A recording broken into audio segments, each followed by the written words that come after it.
Ah, transformation. Di meron isa. Change, shift, change, and transformation.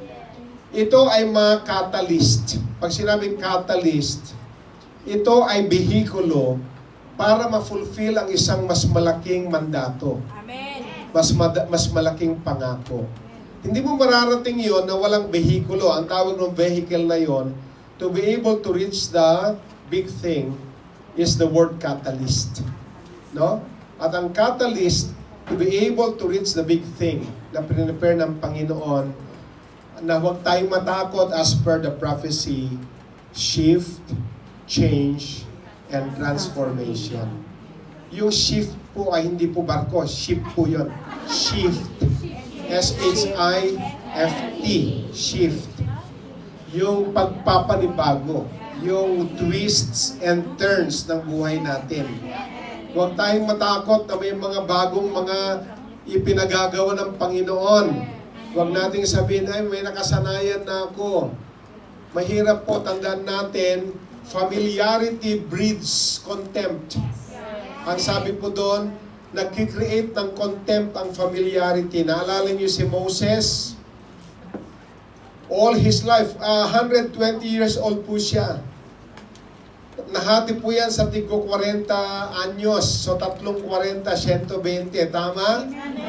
Tanggalin niyo mga wenta. So, 40, 40, 40. The first 40 of Moses' life, he was in Egypt. Second 40 of his life, ay nasa Midian siya, taking care of Jethro's flock. Tama? And the last 40 of his life ay sa wilderness. Amen. So, 340, 120. Doon sa last 40 niya, alam niyo kasi ang 40 is one generation. Yes. So, lahat ng nag-edad 40, tapos na kayo ng isang henerasyon. Doon tayo nang galing sa sinasabing life begins at 40. Kasi ibig sabihin, magsisimula ka ng panibagong henerasyon. Kasi ang istorya, ako muna, mamaya ka magkwentuhan. Kaninang umaga, buong kwentuhan na kayo. Hanggang dito ba naman, magkikwentuhan pa kayo? Ako muna. Okay? Nawala na tuloy ako. Ayan. 40 years. Isang henerasyon. Yan, ito na, naalala ko na. Kasi noong unang panahon, pag 40 ka, dapat may apo ka na. Na yun ang second generation. Di ba? Kasi siyempre, nag-asawa ng 20, hindi ka nag-asawa ng 20 years old. Yung araw ganon. Tapos, 20 na yung anak mo, nag-asawa din, ng anak, nagkaapo ka. So, kaya 40. Siyempre, huwag yun na isipin ngayon. Noon yun ang tinutukoy ko, para huwag kayong masaktan. Noon yan. Now, so yung last 40 niya, one generation in the wilderness. Lagi sinasabi ni Lord sa kanya, Moses, what is that in your hand? What is that in your hand? From the first day na tinawag siya ng Panginoon, Exodus chapter 3, the burning bush experience, what is that in your hand? Tama?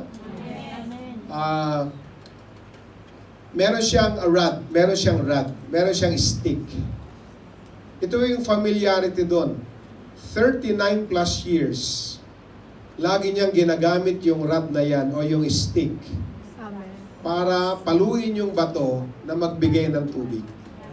Tama? Amen. Pero last year or last day of his life, when he and the Israelites were about to enter the promised land, the land of Canaan. Ito na po yung Jordan River, the east side of the Jordan. Pero, binigyan siya ng panibagong bagay na hindi siya familiar. Ang sabi ni Lord, Moses, this time, do not follow the rock. Huwag mo papaluin yung rock. Diba? But speak to the rock. Diba? Kumbaga, magtatapos na, Lord, binago mo pa yung aking nakasanayan. Because God is doing a new thing. Amen. Pero minsan, hindi na tayo doon sa new thing. Doon na tayo doon sa familiarity. Amen. Mas okay, mas subok ko na, Lord, pag pinalo ko may tubig. Paano pag kinausap ko yung bato, walang tubig na ilabas?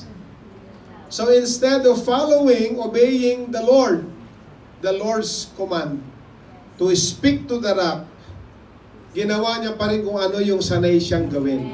Pinalo niya pa rin ang bato. Nagkatubig pa din naman.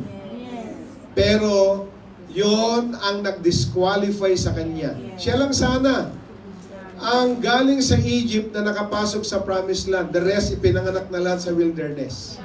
The Joshua generation. Lahat ng nakapasok doon, at least 40 years old and below. Lahat ng 40 pataas, disqualified.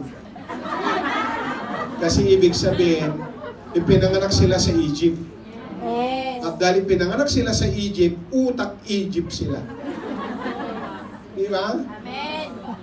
Nandun ang kanilang mindset sa Egypt. Dahil doon sila pinanganak. Ang pinapasok lang ni Lord, yung pinanganak sa wilderness. Yung hindi galing sa Egypt. Si Moses lang sana ang makaka-breakthrough doon. Dahil kasama na siyang patawid eh. Pero nag-fail siya sa final exam. Diba ganon? Kahit pasado ka sa prelims, midterms, semifinal, pinakamalaking bulto ng grade mo nandun sa finals. Diba? Amen. At sa finals, isa lang ang tanong. Hindi niya pa nakuha. Ang dali ng tanong. Ang dali ng ipinagagawa. Ang dali ng pinagagawa sa kanya. Pero hindi niya nasunod. So hindi mo pwede i-justify, Lord, all my 119 years of life, I have obeyed you. Diba? 27 nag-drama dun eh. Sa Jordan River, Lord, 119 plus years of my life. Wala na akong ginawa kundi sumunod sa iyo. Isa lang naman to, hindi ko na nasunod. Please consider my one failure. Pero sabi ni Lord, hindi mo na, you cannot enter your rest. Biro mo yan. Amen. Hindi ka na makakatawid. And you cannot enter your rest. You are disqualified. You can see the promised land from a distance na lang. So nakita niya mula sa malayo, pero hindi niya naapakan. Hindi niya natikman yung mga 7 species na kinain pagtawid. Intindihan ninyo? Amen. Familiarity breeds contempt. Tandaan natin mga kapatid, merong shifting. Maging open lang tayo sa mga gagawin ni Lord ng mga shifting sa buhay natin. Maaring hindi tayo komportable kasi may nakasanayan tayo. Amen. Pero kailangan alisin tayo ni Lord sa comfort zone natin. Amen. Namin kagabi. Yes. Diba? Amen. Mahal na mahal ng eagle ang kanyang mga eaglets. Amen. Pero hindi naman pwedeng ang kanyang pagmamahal. Manatili kayo dyan, anak. Ako ang provider ng food ninyo. Basta paggising niyo sa umaga, may dala na akong tilapia. Okay, galing sa Lake Sampaloc. Sa San Pablo City. Alam niyo ba yung sinasabi ko? Amen. O di wag kung hindi niyo alam. So, nung bata pa yung mga eaglets na yan, talagang provided sila. Every morning, paggising nila, meron ng provision ng pagkain ang kanyang mga inakay. Ang galing. Kaya lang habang kumakain sila, tumutubo din. Lumalaki din ang kanilang mga wings. Di ba? At sila'y lumalaki. Pero ayaw pa nilang lumipad. Kaya ang gagawin ng mother eagle, nilalagyan niya ng mga tinik, yung thorns, yung nest, para hindi sila komportableng naghihiga. Diba? Na pag gusto nila may aragoy, may mga tinik, nilalagyan niya na matitigas na bagay, hindi mga foamy na comfy silang matulog para mapilitan silang lumabas sa nest. At paglabas sa nest, sige anak, inasyo naman ng Mother Eagle, lumipad kayo. At nandiyan lang ako sa tabi para alalayan kayo. Turuan kayong fly, you will fly on your own. Ang galing naman. Okay, so nagsimula na silang lumipad. Tinutulungan silang turuang lumipad. Sige, mag-glide kayo, ganun lang. So tinuturuan ng Mother Eagle. Pag marunong na sila, babalik yung Mother Eagle para wasakin yung nest. Para hindi na sila bumalik doon. Amen.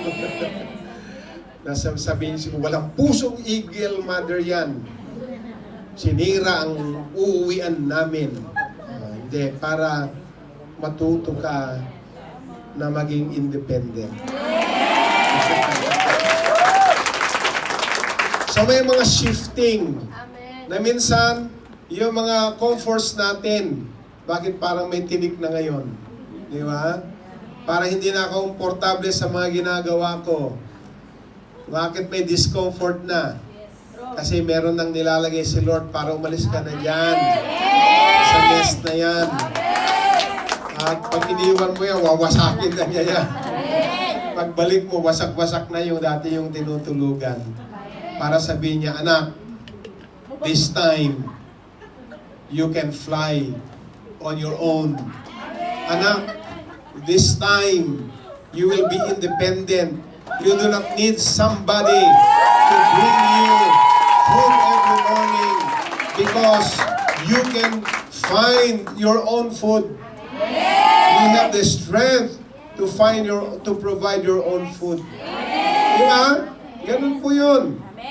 Kaya habang binababy natin yung mga member nyo sa grupo, di ba? Mga pabebe yung mga yan. Ha? Ang tagal na sa grupo nyo, mga pabebe pa din. Sabihin mo agad, insan ko yan.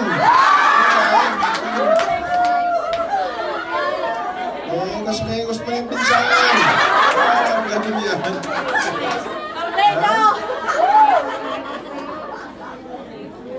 Okay, gusto lahat natin mag-succeed. Pero ayaw natin mag-sacrifice. Gusto lahat natin maka-experience ay, wow, 2024 pala is the year of great success. Nandun ka agad tayo sa great success. Pero hindi natin nakikita yung vehikulo, yung catalyst to bring us there. Parang, to bring us there. Parang mikli dila ka. Hirap kaya. To bring us there. Di ba? Gusto agad natin yung end result. Pero we hate the process. Doon tayo Di ba? Gusto pa agad yung dulo, yung great success. Pero may process to be able to reach the point of success. Tandaan natin. Kaya mahalaga na meron tayong hearing ear and seeing eye itong season na ito. Hindi lahat ng light at the end of the tunnel ay pwedeng asahan. Sabi, wow, there is light at the end of the tunnel.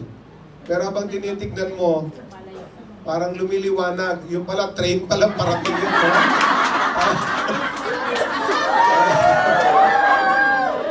Kaya dapat meron kang hearing ear.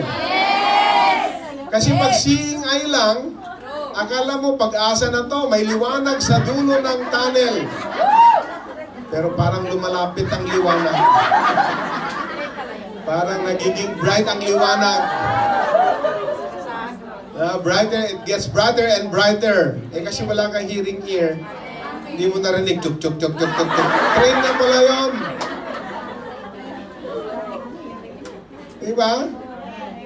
So hindi pwedeng umasa ka lang dun sa great success. Merong catalyst.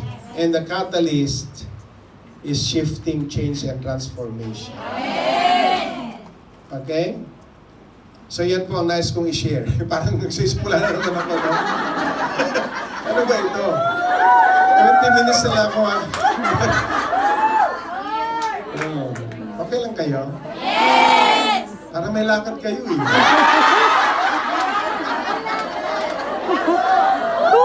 ko may tent kayo sa bag niyo eh.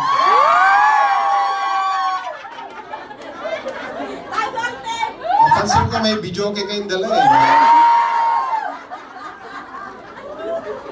Pinakunan nyo na nga iba doon muna kami. Makaubusan tayo ng pwesto. So I want to discuss, sisimula ulit, a topic that impacts each one of us. And the word is success. Amen. In a world that often measures success by wealth, by fame, and achievements, it is crucial for us to understand what true success means according to God's Word. At nais ko magbigay ng tatlong passages dito. Joshua 1:8. Keep this book of the law always on your lips. Hindi po literal yan, nailagay mo sa always on your lips. Ibig sabihin nun, you always utter. Amen. Kasi marami na pong Kristiyano na wala na sila mga word of God Joshua 1:8. na ina-utter. Na pag nag-uusap sila, mag-church ka ba? Hindi nga eh. Uy, seek ye first the kingdom of God and His righteousness, and all these things shall be added. At wala na mga ganun ngayon. Oh, at least kung may paisa-isa siguro, pero hindi na ako nakakarinig na mga ang ini-invoke na mga salita ay word of God. Yung iba na artihan. Iba yan, word of God. Tatay nga 2 hours na, please, word of God. Tama na. Hanggang dito naman sa KFC, Bible pa rin. Nag-uusapan. Burahin na natin to. Kung ayaw nyo ng pag-usapan sa labas ng church ang Word of God. Gusto nyo maging successful,